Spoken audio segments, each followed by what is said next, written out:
Bismillah ar-Rahman ar-Rahim. Assalamu alaikum wa rahmatullah. Welcome to Charity in Action episode today. And we have very interesting organization, almost 30 years old organization in Britain, doing a remarkable work, Human Relief Foundation. We'll be hearing their activities throughout the globe, what they are doing, how they are doing, what are the challenges, what obstacles. And with your support, this organization is growing by the day.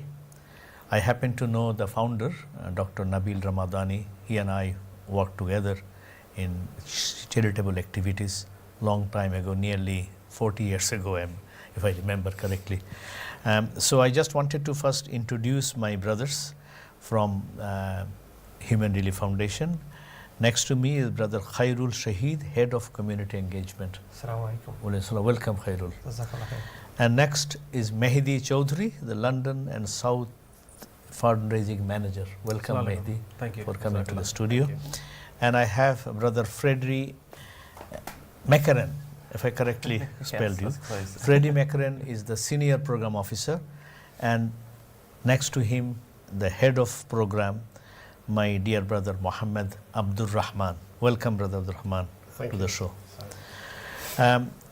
Human Relief Foundation was established 30 years ago by the people in the UK at that time, 1991. At that time, these only two organizations, mainly Islamic Relief and Muslim Aid was in action. So it came in because Brother Nabil was very much known within the community at this time, very activist, come from Iraq, and very passionate for human suffering that he has witnessed back in Iraq and other places. He set it up. And by the grace of Allah Almighty, it has grown to sizes. So I would like to hear the background history of how this organization came about. And should I ask Brother Muhammad Abdul Rahman or Faizul? I think you better ask Muhammad Abdul Rahman. Muhammad Abdul Rahman, if you can tell us about the quick story, and then we'll go to the main discussion with others.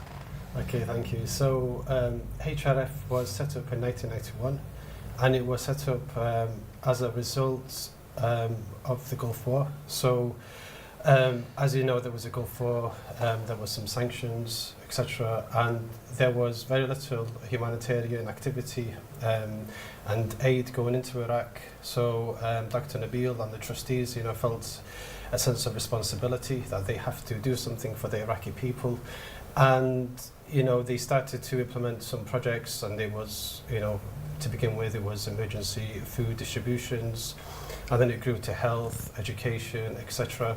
So over the years, they did a lot of great work in Iraq. And with time, HRF then moved on to other countries and other continents. And it followed on with the humanitarian work, emergency. And now HRF is doing more development work. So our work, is aligned with the Sustainable Development Goals. And, we're taking a much wider view in the humanitarian sector. So we're not necessarily focusing on one particular area, but we do more of a complementary kind of assistance. We look at what other NGOs are doing, and rather than replicate what they're doing, we kind of see where the need is. We do our own assessments, and then we, kind of do the aid work or do the implementation that is required. So that is really in a nutshell. Excellent. I think for the audience, one interesting thing is Human Relief Foundation is one of those rare organizations which is established their own field office in Iraq. And if you remember, just during the Gulf War and during Saddam's time, last 10 years at that time, there were a lot of crises because of the sanctions. Iraqi people were suffering dire consequences of the sanctions. And at that time, Human Relief was quite active in Iraq, which many other organizations did not have the opportunity because of their deepest understanding of the context of Iraq. And after the overthrow of Saddam and the sectarian divide, that was a horrendous situation. One of the most prosperous nations in the Middle East became at least 100 years behind the medical issue, health issues and others. Can you talk to Faizul with regard to Iraq issue? We will go back to the others. I think it's Freddie's been to Iraq as well. Freddie, Freddie, you yeah. talk about Iraq situation currently, because most of our audience are not fully aware. They know about Syrian issues, Yemen issue. Iraq issue is outside the radar. We need to hear from you. So, obviously, in recent times, Iraq has gone through quite a lot of conflict, rounds and rounds of conflict, most recently with ISIS. ISIS was overthrown in 2017. They were kicked out of Mosul. And then, since then, millions of Iraqis remain displaced as a result of the crisis. They were forced to leave due to the conflict. And really now we're looking at, in Iraq, it's more of a situation about moving from the emergency phase to a development situation and helping to rebuild Iraqi society now. Which areas are you working currently? We work heavily in the north of Iraq, which is where ISIS had the biggest impact. So we do a lot of work in and around Nineveh, which is where Mosul is, the governorate. Mosul, yeah. That's where we do a lot of work. We do a lot of work in Salahuddin as well, which is Dohuk. Duhok, yes. And Yeah. then we've also started working in the south now. Okay. As a result of the focus on the north, the south has often been neglected a little Yes, bit. yes. So there's an increasing move now to see development work taking place in the south. Which part of South? In Mufena Governorate, Okay, Samawa good. city. Are you not doing anything on Al-Anbar, which also suffered great loss? Fallujah, Ramadi, those areas? We've done a little bit in those areas. I think Mohammed maybe might Mohammed, be Yeah, able in to the past we did talk a some bit more about that. emergency work there, some emergency distributions at the time. But we are now, some of our programs are targeting Anbar, Fallujah, and specifically these areas. But in the past it was emergency work. But we're now taking a more of a hands-on approach really to these areas. Muhammad Abdurrahman, I need to ask you some a bit sensitive questions because of the radiation.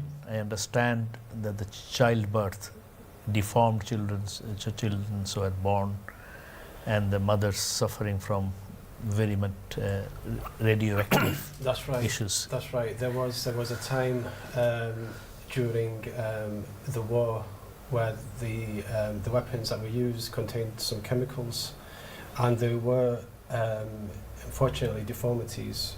And this is not something which is often spoken about really, and it's kind of gone under the radar. But there are cases of deformed children. And unfortunately they have been neglected, and it's something we tried to work with in the past, but they're not, it's something which really should be brought out more into the open. It's Yes. kind of everybody's trying to turn a blind eye on this, because I think it's actually a much wider issue, because Well, why were much these more. chemicals, why were they used? Chemical in the weapons, weapons, yeah, these are and the consequences. who are the people using that machine? So it is politically very toxic. Exactly. Yes, exactly. We will, outside the program, we will have a discussion on that. I think most of the audience are Bangladeshi. So I want to come to you, Faizul. Tell us about the story of Bangladesh. You have done fantastic work in Bangladesh. Tell us. History of Bangladesh or history of HRF in Bangladesh? History of HRF in Bangladesh. inshallah. Thank you. Thank you for having HRF with you. It's a pleasure, first of all. And the audience knows us very well, because we are not new, as you said at the start.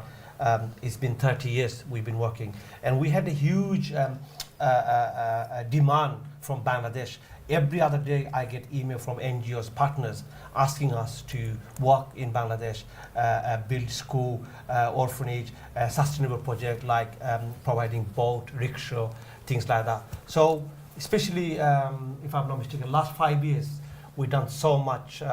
We've done 3 schools, we've done 2 orphanage. Every other week we do more than 50 normal water well, providing clean water. As you know, in Bangladesh, because of Arsenic. that's right, as well as diarrhea and malaria, because people are drinking water from pond and river. So HRF is very committed, as you can see, and I'm sure you've done your homework before we came here. Our commitment, and we are committed, is to help people wherever we can. We are humanitarian, and HRF, as you can see, Human Relief Foundation, we want to relieve from pain. And as you know, you said, our president, as us as well, is our passion. We could have been somewhere else, But through HRF, as a Bangladeshi, British Bangladeshi, it gives me a great pleasure. And I feel proud that HRF is right now working in Bangladesh. Excellent. I think this is quite pleasing. I am from Bangladesh, and anything happened in Bangladesh is a bit biased. We have to be. A bit of nationalistic tendency. Most of the Bangladeshis do have carry that sort of chips on their shoulder. I'm very patriotic, by the way. So, with regard to the Rohingya areas, Mehdi, Yes. would you enlighten? I know that Of you course. take volunteers to go Yes. and witness the program and Yes, so on. so Can you share I think 2017, just to carry on from what Shahid Bhai was saying, we were working with partners, and then I think what we decided to do was we saw the work that they're doing, and we thought surely there must be some scope for us to do better work. So we spent a month out in Bangladesh, and we actually started doing the work ourselves. And on one of these trips, what happened was we were focusing on some projects in Bangladesh, in Sylhet side, in Dhaka as well. And that's when, just after Kurbani, over 700,000 Rohingya refugees actually came into Bangladesh.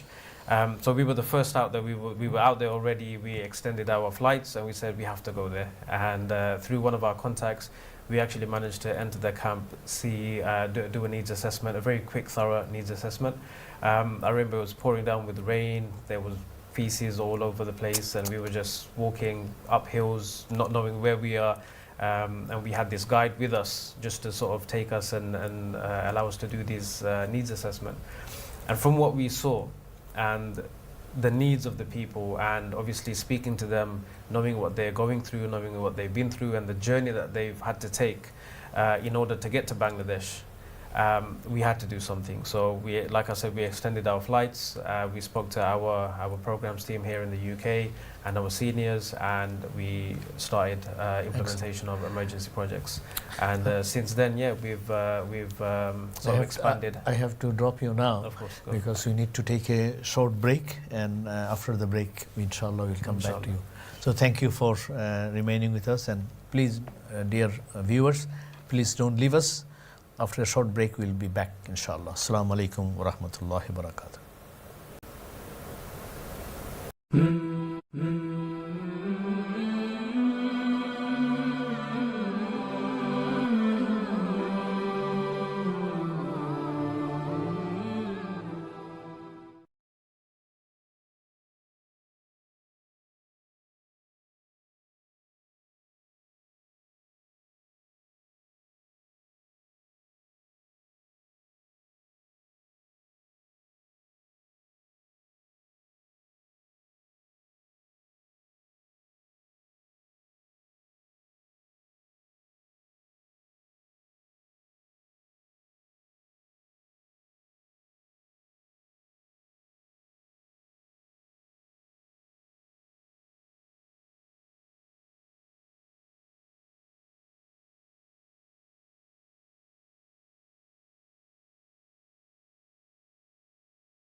Assalamu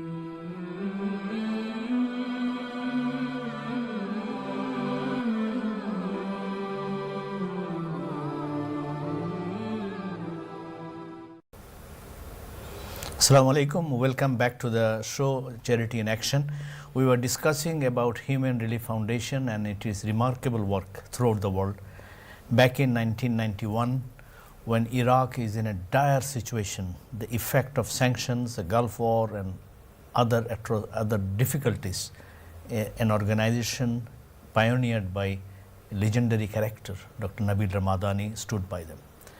And therefore, Allah, by the grace of Allah Almighty, the organization grew in strength to strength. They are currently working in many difficult paths. I mean, we are all aware that almost 66% of the population in Yemen, over 20.7 million people out of over 30 million, are in desperate need of human assistance. And by the grace of Allah, Human Relief Foundation is there with those oppressed people who are in dire need. So I want to hear more about Syria. I want to hear more about Yemen. I asked my brother Muhammad Abdul Rahman to shed some lights with regard to the work that you are doing, which is related to WASH, because malnutrition is rampant, food security, touch about Yemen. And then I shall come back to you to tell us about your experience of all this work in Syria and Yemen particularly. Brother Abdul Rahman. Thank you. So the situation in Yemen, it really is a humanitarian crisis, and we've been to many parts of the world, but the situation in Yemen is particularly desperate, for several reasons. We have many challenges operating in Yemen. There's a security issue, there's access issue, the goods, the food is not available, so there's many challenges. We've been in Yemen now for over 2 years now.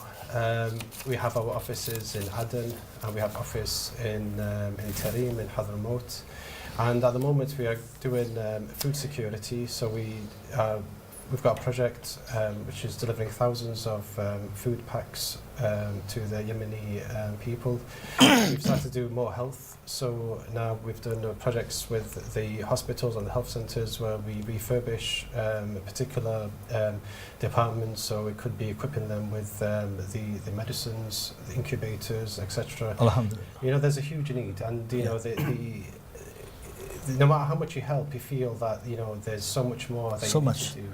I just wanted to share with the audience some of the stark statistics that I would like people to take care of. Based on the recent UN estimate, as I said, 66% of the whole population are in need of assistance, 4 million internally displaced people, 16.2 million acutely food insecure, 16.2 million people, acutely food insecure. That means more than 50% of the people do not know what they are going to eat, where from. 2.3 million children face wasting. Wasting is a condition of malnutrition whereby children's mental ability is far lower than their age. 1 million pregnant and lactating women facing acute malnutrition, malnourished. That means if the mother is not able to have enough milk to give the baby, then the baby starves and the mother is malnourished. Second, another one, I think, brother, I just want to ask you a bit of a hard statistics. 2.3 million children are suffering from malnutrition, 400,000 out of that suffering from severe acute malnutrition called SAM, a stage, a condition, and they could die if they do not receive urgent treatment.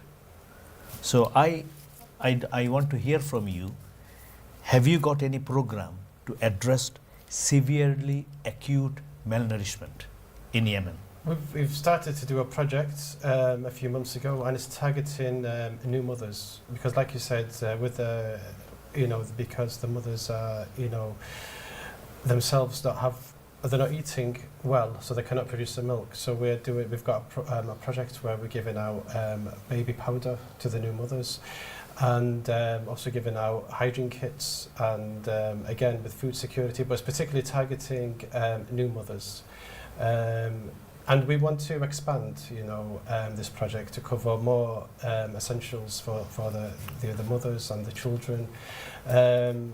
But really, we need the support. Our donors are very generous.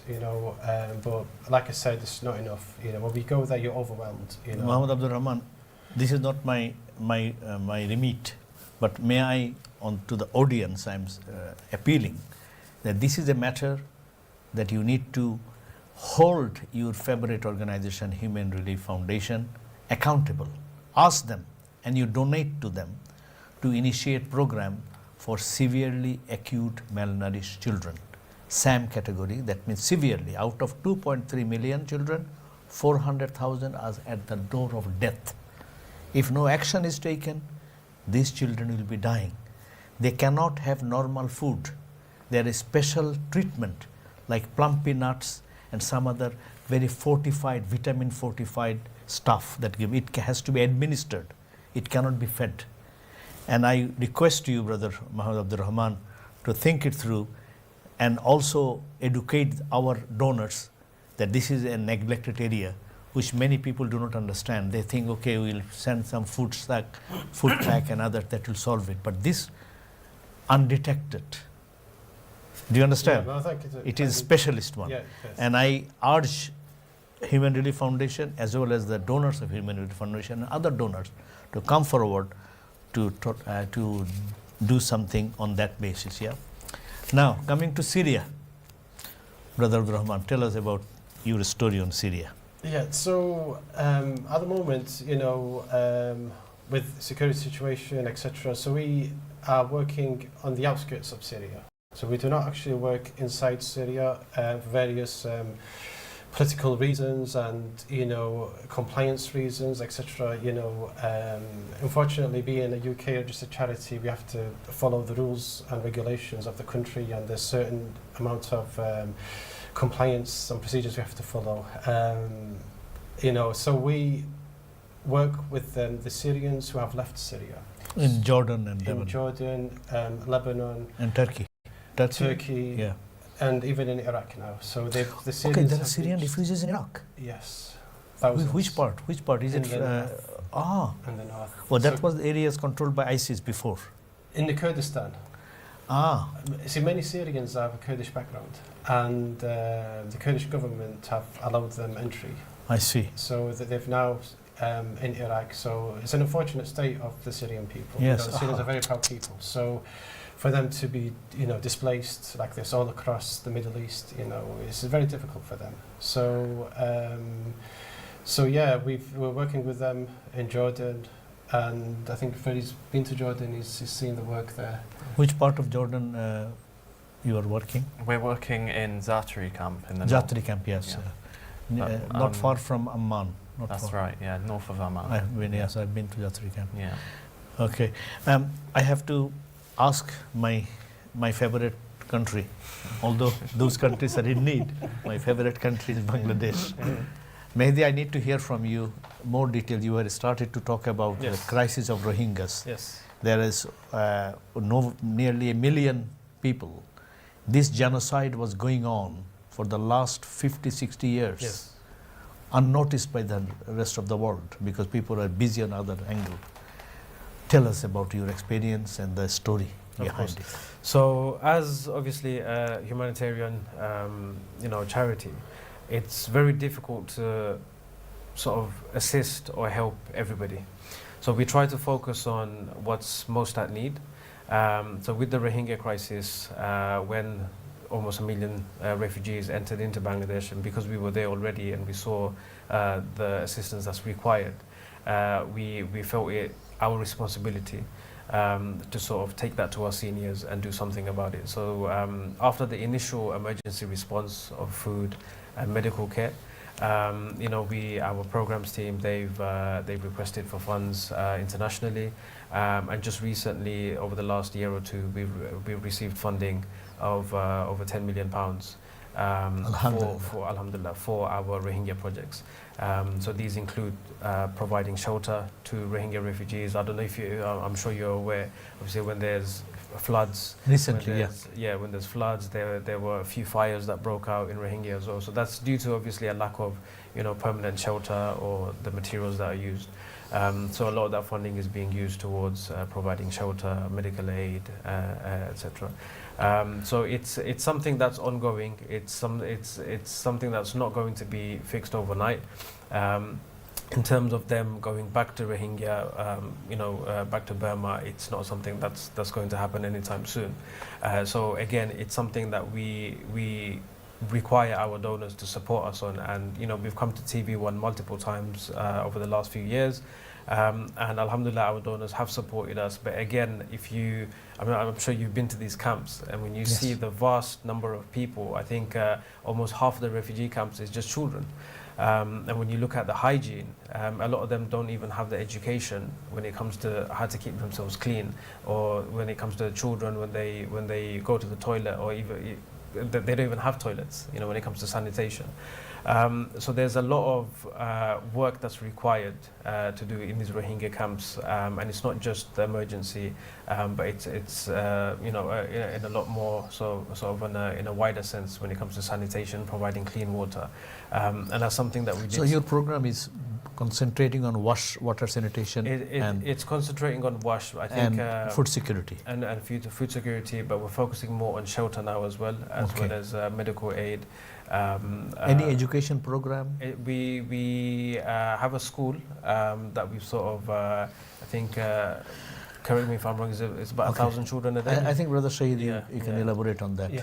Going back to Rohingya, the first time when the Rohingya were coming, now you can see all the shelters and the camp. That time they didn't have Nothing anything. was there, yeah. So our deputy CEO and us, we were going through the river, and we found them coming from up in the hill, and we used to give them food. And when there was nobody, I can say in a record, there was no other charity, only us two from Human Relief Foundation. And the guy who was showing us to go to the camp and see where they are, we didn't know where he was taking us. And I was telling him in Bengali, why if he kidnap us? Because we don't know the area. We had to leave our car and get into another car to go to where because the army was there, they wouldn't allow people. So this is how we as a humanitarian take risk to make a difference. Sometimes people need to know, it's not just we are taking the money and then that's it, end of story. You tried your best to reach to the people. And take the amana to the people who are in need. So, and also like going back to what Ahmed is saying, we have an orphanage in Cox's Bazar with all those Rohingya children there. And there's many stories that you ask. One story I will tell you, a mother told us she saw her son was thrown into fire in front of her. So many stories, a 13-year-old girl, she told us, I don't think I will ever forget. She was saying, few men been really bad to me. I'm like, what's she talking about? What do you mean? And then they told her she was raped by gang. And that way she was saying. And imagine this is you, how would you have described? You'll get very emotional, you'll get angry. She wasn't. And we found this traumatized, so you can't really show any emotion now. Yeah. So I have to say, the donors from TB1 has been very generous, and this is why we are here today before you, so that you can ask questions where the money is, how do we spend the money, what are we doing? Is it just we are feeding people and that's the end of story? No. It's for us, like Muhammad Abdurrahman said, yes, we do answer when there is an emergency. Yes, we have food program, but we want people to stand up for themselves, give their dignity back. Charity is not about just feed them. But Fazlbhai, one difficulty is that for the Rohingya refugees, they do not have the permission to work in Bangladesh and others. So long-term sustainable development goals targets cannot really match with them. So it will remain in a fluid situation. But I'm just wondering, is there any scope for developing some livelihood program so that we are? Both Freddie and Abdurrahman will be able to tell you, like for last 9 months, hours and hours they've been spending making a program for the refugees. So it's not just we are doing food now. It would be nice to hear from them, because I work very close with them. We are doing shelters, we are doing medical camp as well. We are also doing trees, isn't it? So that they get oxygen. We are also concentrating on children that don't brush their teeth. So, it's all about how to give life back. Freddie, do you want to touch on that?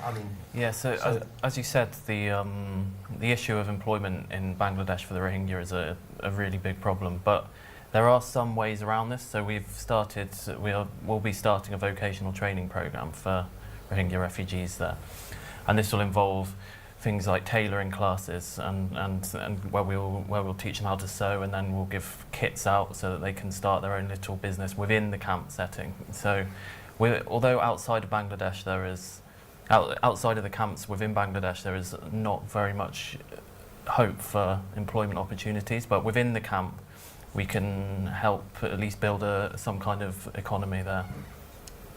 So similar Yeah. to Zatri camp. Exactly, yeah. But there's government restrictions. I think one way to avoid that is to involve some of the local community as well, pairing them with the local community perhaps.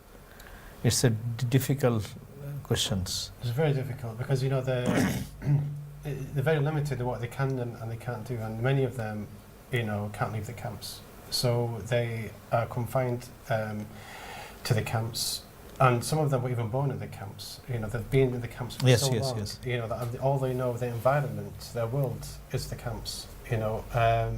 But life goes on for them. So even though they're confined to the camps, they still have to live. They still have to be educated. They still have to have facilities, health facilities, everything. They just have to live in the confinement of the camp. So we're doing as much as we can, and there's many NGOs, as operating, and I think because the job is so big, I think everybody has to rely on the other NGOs as well, so we could all kind of give them a comprehensive kind of needs, and make sure that everything they have, make it as comfortable as we can, really, for them. Yeah, I'm just wondering that the difficulties within, particularly in emergency setting, and also to have a long-term development program. I understand you have done some activities in other than Rohingyas in Bangladesh. Can you share with me? You have done some work in Sylhet as well. Yeah, we have a project in Noakhali. Yes. We have project in Bagirhat. Yeah. We had project in Shatkhira, but it's very limited. So can you elaborately tell me? So in Noakhali we picked up 20 children from street. They don't have anywhere to go. They're just pushing the rickshaw or going in a factory to help them, only for less than 50 per day. So what we done, every time we go, we picked up children, and next day we go, the children are not there because either they're gone, or if they have a father or mother, they're pulled out because they need to go, as you know, earn money. in third world country, child labor as well. Child labor. So what we done, we came up with idea, okay, how much is your son or your daughter is earning? 50 per day. From Human Relief Foundation, for next 3 months, we will pay you 50 pay. 50 per day, but you cannot pull out your child. At least allow him to learn how to write his name. At least allow him to know what 1 + 1 is. So we started 2 years ago. Basic literacy and maths. Yeah, for us, Numeracy. education matters, and every child should have access to education. As well as I mentioned, Noakhali, Bagirhat. Bagirhat, we are providing education. Noakhali, we are building an orphanage. As well as in Sylhet, we have an orphanage. In last 2 years, we have provided 15 laptops. So it's not about, how the culture is, you learn Arabic and you and so and so. No, for us, that is not the culture we will allow. We have safeguarding things in place. We have cameras in place, so we know exactly how the orphans are treated. So it's kind of like a Western Standard. A standard. Yeah. So every child, the culture is, if a child leave from orphanage, he's not able to do anything. Yes. Like taboo, the culture. I can guarantee and I can challenge, if any child leave from our orphanage, he will be able to go and walk. He can stand up for himself. So only like last week, we provided another 5 laptops because they were complaining it's not enough because there's about 100 children in our Sylhet orphanage. I said, here's another 5, go and study. Make them understand they're not lonely. We are here for them. MashaAllah. So it is religious education is given, Mm. but you make sure they have got the opportunity to learn It's not to do with religious, it's about education. education. It's about providing, like, how would you feel if your child cannot go to school, or if you are not able to provide pen and paper? So this child is our child, these children are our next generation, is our future. Of So course. everywhere we go, even we went to the Sylhet train station, we picked up kids. We said, don't go there and, you know, pick up people bag and just for 50p. Come. Yeah, And we try to take education quite seriously. Yeah. The street children Um, education. Yeah. Street children as well, but we also support 2 T-state schools. So in Sabagan we say, Yeah. so we do support T-state, yeah. two state schools. Yeah. We've also set up a primary school in Shunamganj, but it's so far away from. I remember the first time I went. I went with Shahid Bhai. The second time I had to go implement the Qurbani project. It's so far away. I think it was a 2.5-hour drive from Sylhet. I had to take another 10-minute boat ride, a half an hour tuk-tuk. Or in the Howrah area. It's Yes, very, yeah. So we don't try and, you know, it's very easy and cost effective to sort of get off the plane and just find a, you know, because it's Bangladesh. Yeah. It's very easy to help anyone. But we try to go to areas where they're in much need. So we set up a primary school there. We ended up doing one of our fundraising initiatives was to take part in the Marrakesh Marathon 2 years ago. So we took part in that. We raised, we took almost 40 people out. We raised quite a bit of money. And that school within 10 months was all complete, and it's up to government standards, and class 1 to 5 are being taught there, and it's self-sufficient as well. Okay. So who came from Jordan? And on that note, I don't know if you heard of Tahirpur from Shunamganj. It's 3 hours, and then you have to take boat Yeah. to go to this village. We are calling this village HRF village. We are building a mosque, school, and we are doing 33 houses. It's very remote. Even my cousin in Bangladesh, they said, are you crazy? Is it in the border with India? That's right. Which one? Muidanagar. Okay. Yeah, from Tahirpur Thana, but you have to go by boat. Yeah. So even my cousin and his cousin, they were like, are you crazy? Why are you going there? Even from us in Bangladesh, we don't travel there. So for us, is to go where no one has been. Reached. You know, like when you go to school, is that one child looking at the window? You want to know why that child is not listening to you. So for us as a humanitarian, as I said at the beginning, our commitment is to do much as we can. If there is Bangladesh or Africa, it doesn't matter. We haven't mentioned Ghana. We got huge budget in Ghana. So, I mean, you know, it gives I great just pleasure. wanted to hear from Jordan, who returned from Jordan. I mean, all of us been to Jordan. Recently came back. He's been to Lebanon recently. I've come back in Ramadan. I spent a week out in Lebanon. One of the things that we do at HRF and that we specialize Lebanon, in. which part do you work in the north or the south? It's the north, is it? North. Tripoli. Yeah. In Tripoli. One of the things that we take pride in, I think from 2015 onwards, we started taking volunteers out on Yes. international deployments. So we started in Jordan with the Syrian refugees, and now we also work in Bangladesh. We take deployments out in Bangladesh and also Lebanon. So obviously due to COVID, over the last year and a half, all of that was at a standstill. But since the restrictions have eased, just before Ramadan, we started taking teams out again. So it's a good way. Number one, obviously, it brings in large amounts of funds, but more importantly, it's that transparency, especially within the charity sector, especially within the Muslim charity sector. There's a lot of transparency that's required now. So I think when it comes to deployments, we don't just get young volunteers. We get young volunteers who are students. We get professionals. We get older volunteers who are doctors and lawyers and in the professional field.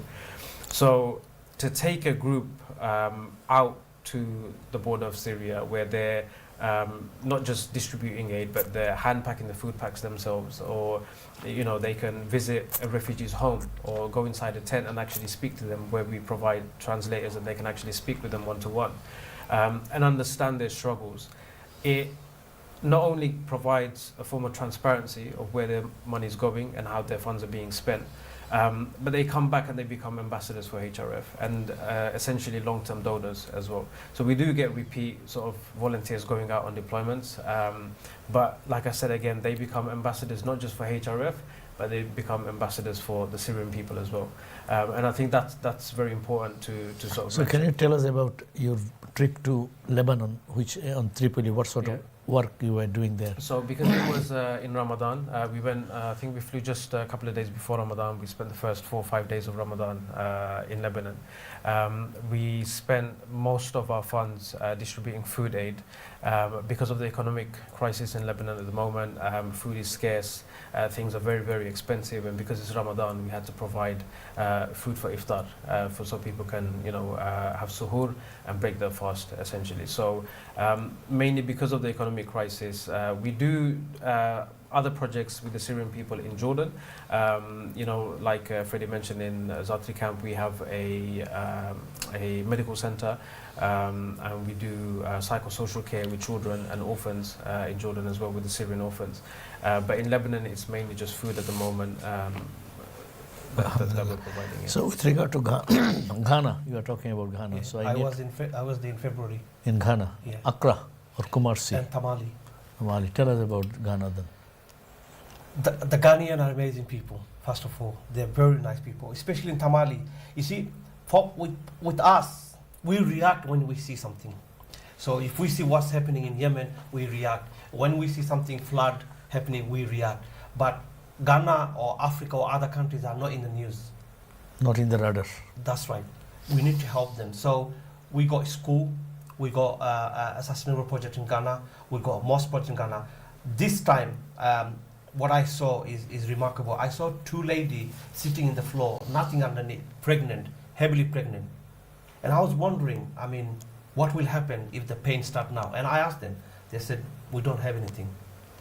So since I came back, I have taken a challenge to build, behalf of Human Relief Foundation, us and other office, we got together. We are now building 2 maternity clinics in Ghana. Maternal health, fantastic. Yeah. We also do deep well, not normal well. Those Deep water well, deep yeah. water well. As well as I said, we talked 2 years ago. We took few footballers with us to go and see, because Ghana follow football huge, and it's their dream to become footballers. So what we done, we contacted local football club in here, and they provided shoe, T-shirt and everything. Right now, the viewers and you will be delighted. We have partnered up with Bradford City Football Club. They have agreed to build a complex for us as well in Ghana. Okay. Yeah. That's So good. we always try to reach out, as I said, wherever we know we can get help. So Ghana is also a very huge, seen HRF, a big potential. And we are registered in Ghana. We don't work with third parties. So we have our own staff in Ghana as well. Fantastic. So, remarkable achievement, brother Mahmoud Abdurrahman, in terms of you have been to Ghana?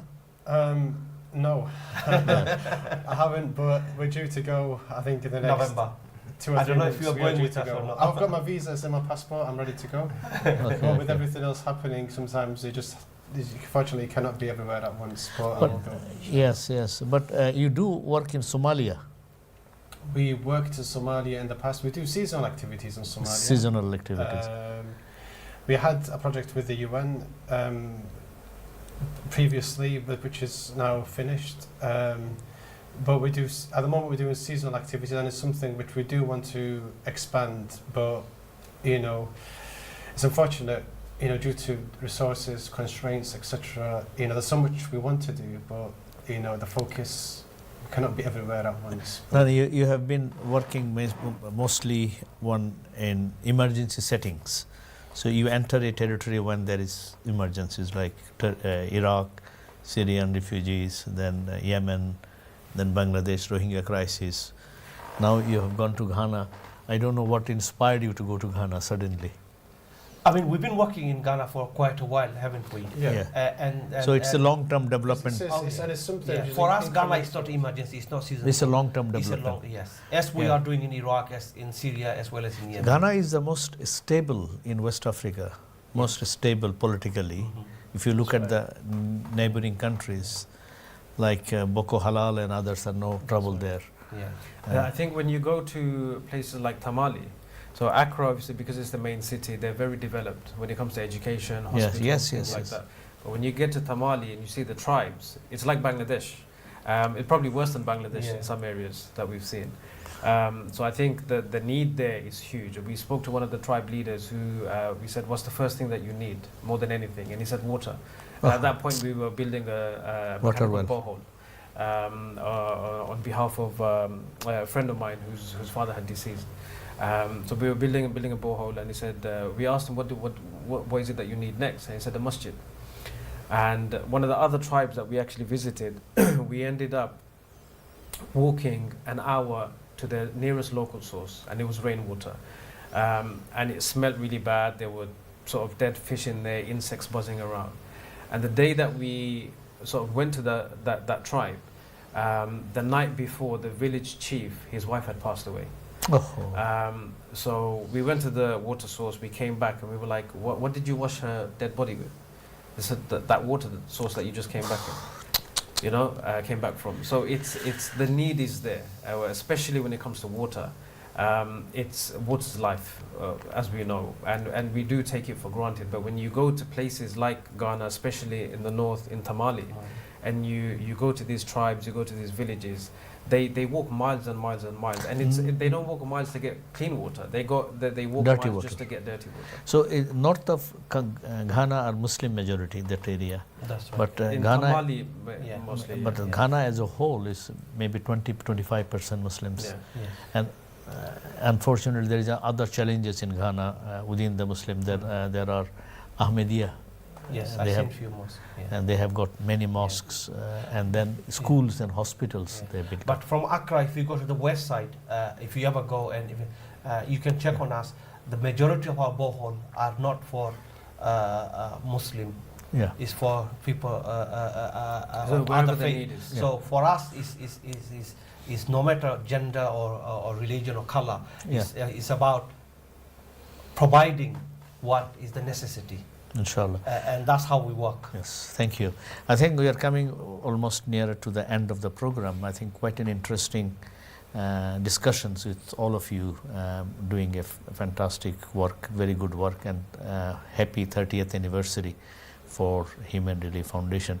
I just wanted to sum up, having a final words right from you, and then we go back. Yourself, Brother Abdul Rahman. Yeah, so what I would say is, HRF has been going for 30 years now. We're very proud of, our achievements so far. We just want to thank all the donors for their generous funds, their trust in HRF. We're full with kind of responsibility that this is a trust, and we will try to do our best to kind of maximise these funds, make sure it gets to the right people. From what we've, the countries we've been to, what we've seen, we know that that the job is huge, and I would encourage the viewers to stay stand by. donating, and because it is a long road, and this is not something that we could solve with just limited funds. This is maybe our lifetime, our children's lifetime, and their children's, and the humanitarian work will not stop. There will always be a need. So Thank you, that's what Brother I'd say. Muhammad Abdul Rahman. Freddie, your final thought? I don't know how to follow that really. I suppose I'd just like to thank you for having us on today. It's been an absolute pleasure, and to speak to the audience at TV1, and hopefully we can come back again in Yes. the future. Oh, you And like up it. here. I think two challenge for you. You have to learn a bit of Bangla and a bit of Arabic. Brother. For me, it's a great blessing that I've been given the chance to help. I always say there is so many better people than me who can do this job, but my creator have chosen me, and I want to thank the TV1 viewers for donating. And I always say, every time when I come here for fundraising, I always say, don't forget, I'll be back. I'll be back with accountability. And I want them to feel proud today. The project that we have been talking is because of the donors. And be proud of yourself that you have made a huge contribution to people's lives that you will never meet, nor they will know who you are. So may God bless you. Mehdi, final thought? I think same as everyone really. I think obviously as Muslims, we know that whoever doesn't thank the people doesn't thank Allah. The main sort of message is to thank all of our viewers. We come every month, every other month to TV1. You're all familiar with us, and it wouldn't be possible without their help. So just a big thank you to everyone for Thank you, donating and Mahdi. supporting. To the viewers, I think I would conclude with one word, one Quranic verse. It says, Bismillah ar-Rahman wa tasumu bihablillahi jamiya wa la tafarraku. Hold fast the rope of Allah and never be disunited. So my ask the audience, support Human Relief Foundation and encourage Human Relief Foundation to work with other charities, other organizations, in line with what Allah said in the Quran, to work for the humanity and for Allah, not for only personal gain, not to become very pious, but to please Allah subhanahu wa ta'ala. Humanity is in great danger, great loss. Only those who are together can contribute for a better future for all of us and our children, grandchildren. And inshallah, until next time, I want to say Assalamu alaikum and have a good evening.